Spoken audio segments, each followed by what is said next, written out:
Hai salut și bine ați venit la acest videoclip de curiozități cu Speedpaint despre Cherry Bomb și câteva curiozități despre melodia Addict.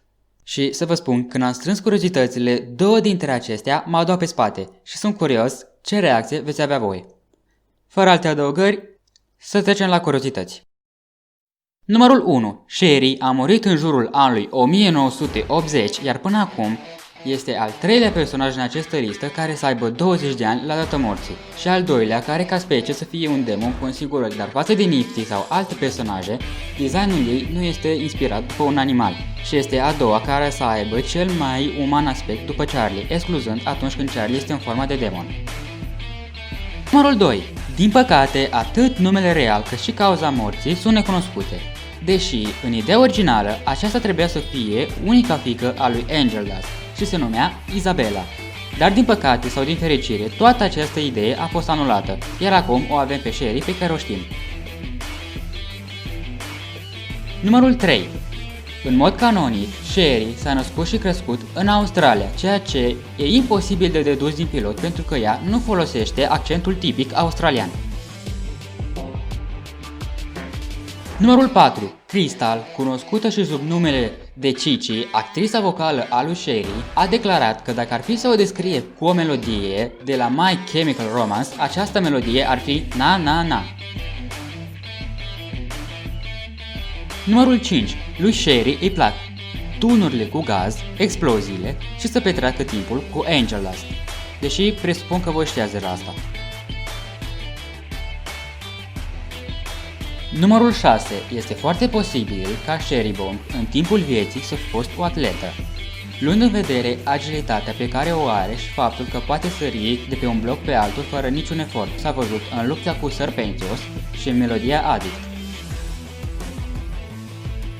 Numărul 7. În Addict, într-o scenă, Angel și Cherry se află în fața unui acvariu uriaș. Aceasta se datorează faptului că Angel adoră acvariile. Aceasta trebuia să fie o curiozitate din videoul cu Angel, dar am omis-o pentru că nu mi se părea atât de importantă la vremea respectivă. Numărul 8. În Addict putem vedea două noi designuri pentru Cherry, dintre care primul, foarte asemănător cu cel din pilot, în care tatuajul ei se schimbă de la niște dungi gri într-un tatuaj și reprezintă o bombă cu fitil. Al doilea design este cel de la club de la final, unde aceasta are două ghete și un al doilea tatuaj asemănător cu primul, care se află pe piciorul ei stâng.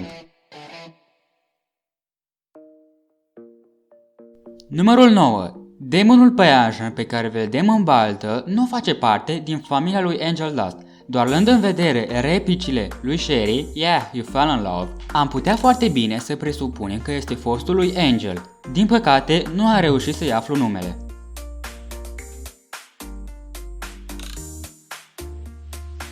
Numărul 10. Din păcate, singura parte canonică a cântecului este scena de final în care Angel fumează pe hol, pentru că restul era un vis.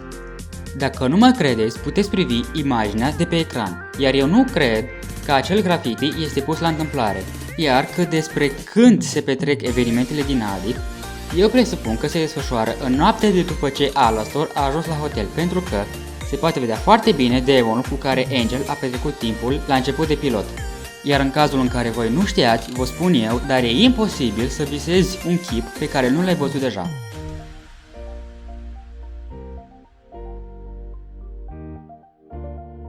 Și iată că am terminat și cele 10 curiozități.